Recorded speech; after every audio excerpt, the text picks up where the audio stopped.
Good morning, everyone. So, Rob's Roundtable, episode 7. Thanks for those that sent in the questions. Don't have too many to get through today. They're fairly straightforward as well, so it should be a quick one. Let me just crack straight on. Favourite music whilst working out? Well, I do kind of listen to a variety of things, or genres, should I say. I typically just stick on YouTube and find a set of about an hour and a half. I try to find one without any adverts and just press play. So trance classics is a good one. Ibiza classics, some hip hop, some rap. It really, whatever tickles my fancy. I like Linkin Park. So I just find, as I say, a video of about an hour and a half, and just press play and try to find one without any adverts. So that's kind of the music I listen to whilst working out. What's my macro split? I'll be honest with you, I don't have a specific split I follow specifically. So I would say that it's average to high protein.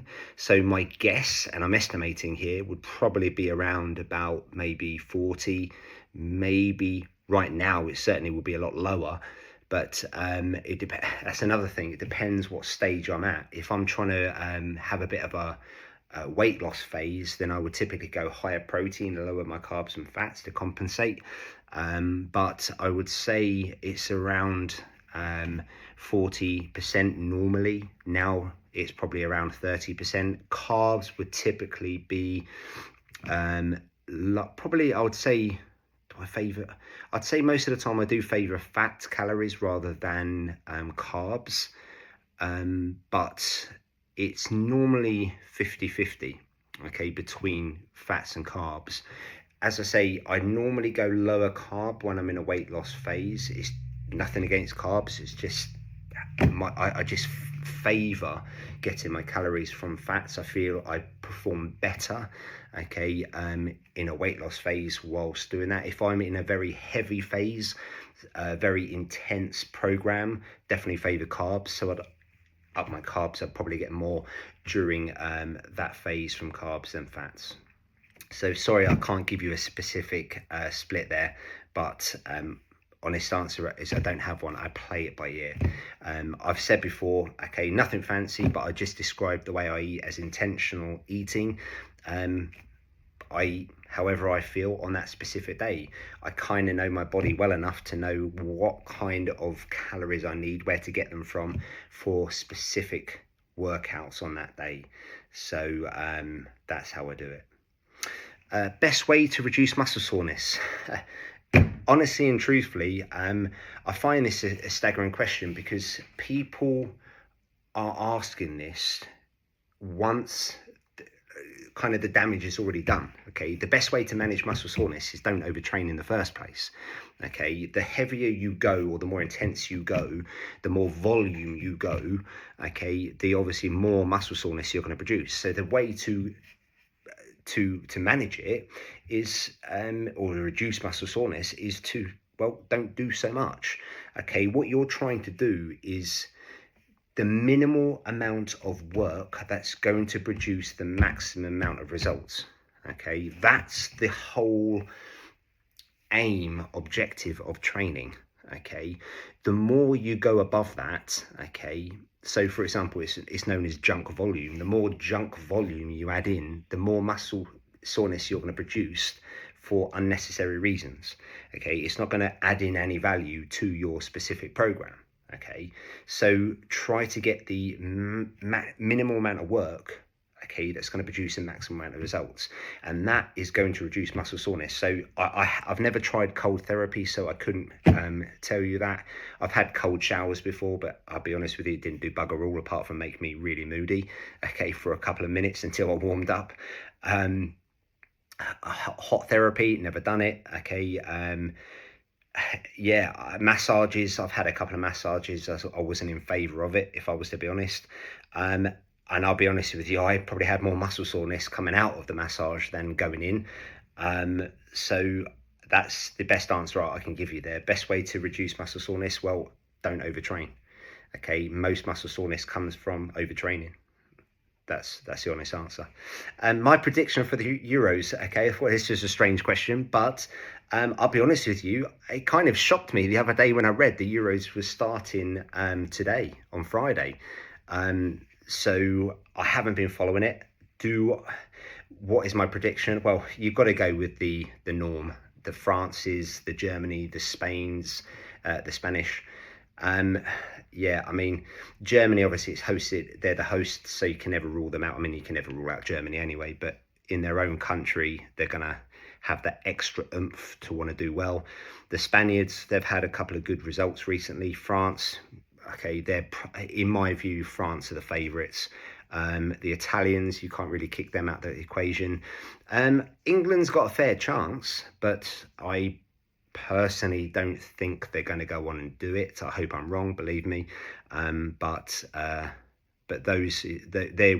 that's what my prediction would be. I'd say France. If I was going to stick my neck on the line, I'd say France.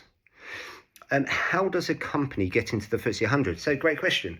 Well, every quarter, okay, there is something referred to as a FTSE reshuffle, okay, and the FTSE in its entirety, okay, so the FTSE All Share Index is broken up into different indexes, okay, and the FTSE Quarterly Reshuffle refers to companies moving up and potentially down out of each index. And think of each index as a league table in the same methodology as you would get in the football leagues. Okay, you have the Premier League, you have the Championship, Division 1, Division 2, or League 1, League 2, whatever it's called this year. Okay, you got the FTSE 100, FTSE 250, FTSE Small Cap, etc. And every company, so FTSE 100 obviously is referring to the top 100 companies via its market capitalization. Market capitalization, I did go over this, I don't think it was quite episode 6, but it may have been episode 5 or 4. But market capitalization is simply the number of shares multiplied by the share price. Okay, it's the market value, the size, the market size of the company. Okay, the bigger market cap, the more up the index you go, so more likely you would head towards the FTSE 100, potentially even in there if your market capitalization is big enough. So every quarter, okay, if a company in the FTSE 250, which is the next league down, has gone above company number 90, okay, so 89th or above, then they will be promoted, okay, into the FTSE 100, and the company that has got the lowest, okay, market cap will then get demoted or relegated into the FTSE 250. It doesn't have to be one company, it could be several, okay, but that's the way it works, okay? So it's almost like a tier of between FTSE 100, so your 90th company, okay, into the FTSE 250, so the top 10 companies in the FTSE 250, that is almost like a playoff zone, okay? And instead of obviously points for winning matches like you do in football, your market cap, okay, is the indicator, the component that's going to move companies inside or outside of the FTSE 100 or FTSE 250. Okay, FTSE 250, bigger companies, so there's a wider playoff zone. So I think it's company 225 down to 275, I think it is. So there's 50 companies in that playoff zone, and if any companies from the FTSE small cap, okay, goes above, okay, company 225th in the FTSE 250, okay, then they will get promoted. In the same instance, the lowest one in the FTSE 250 will get demoted or relegated.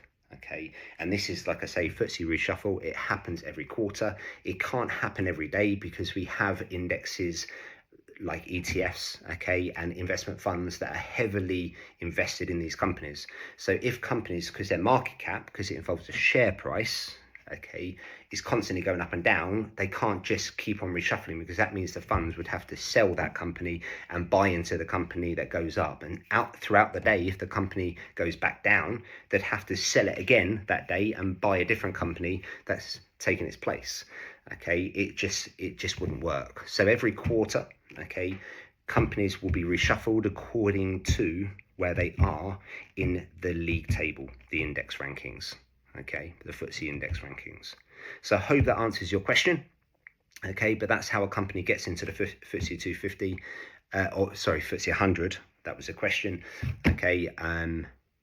So yeah. Last question, things to look out for before investing into a company. Great question. Impossible question to answer because I don't know your intentions behind investing in the first place. I don't know your risk tolerances. I don't know your risk levels. I don't know your situation outside of investing. Okay, are you in full-time employment? Are you unemployed? Do you have any kids? What's your outgoings? What's your incomings? Okay, so I can tell you from my side, I don't have any set criteria, but typically what I do look out for is the company performing well. And there's many indications that can tell you or indicate whether they are performing well or not. First of all, cash. Okay, is their cash flow, okay, rising or falling over a period of time? I would recommend going back at least 5 years minimum. Okay, and how has it performed cash wise over that period? It doesn't mean to say if it's fallen, okay, that's a bad thing, but why has it fallen? Okay, has it fallen because they've pumped that money into investing in maybe buying a different company, investing to a different area, expanding the business for future profits? That's one indication, but you should be aware of what's going on with something like the cash. Okay, debt. A company, it's no problem going into debt, okay, but how are they managing that debt? Is it escalating? Is it rising? Is it falling? How do they propose they're going to pay it off? When do they propose they're going to pay it off? Though that kind of thing I would look at is definitely the cash, the debt, okay. What type of investors are investing into that company? I'm not saying you should be swayed by the type of investors investing into the company, but if they are big institutions that are pumping money into buying a particular company, then that could give you an indication that they're seeing it's relatively safe. Okay. You know, and it doesn't mean to say it's a great investment just because they are, but it could indicate a sign, okay, that's suggesting a particular thing is happening with that company.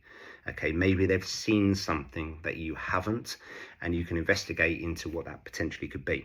Okay, the business itself, okay, how the economy, is this business going to thrive in the current economy or the future predictions of that company, the economy? Okay, if the economy is falling into lowering interest rates, which it most likely is going to occur, how is that business going to fare? Okay, if the interest rates, okay, there's an indication of it going to rise. Remember, a company that is in heavy debt, okay, those payments are going to become more expensive as the interest rates rise. Okay, so all these things can tell you, okay, how a company is likely to perform. Always take it with a pinch of salt, okay, because they're only predictions, they're only forecasts, okay, but there is no way you're ever going to know exactly what's going to happen in the future. If you do, okay, contact me, okay, because we'll have discussions where we can both make a bit of money. But that is what I look for. Okay, there are obviously other things, but those are the type of things I'm referring to. It's called the fundamentals. Look at the fundamentals of a business and try to match it with a company that's performing well with your risk tolerance.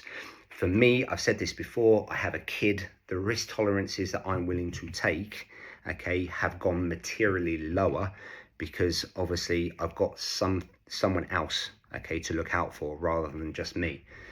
Okay, so those are the type of things that I would look out for when it comes to investing. Guys, that's it. Those are the questions. Nice and easy, straightforward one. Okay, 15 minutes, okay, more or less on the dot. So yeah, thank you very much, guys, for asking those questions. I hope, as always, I've answered them to your satisfaction.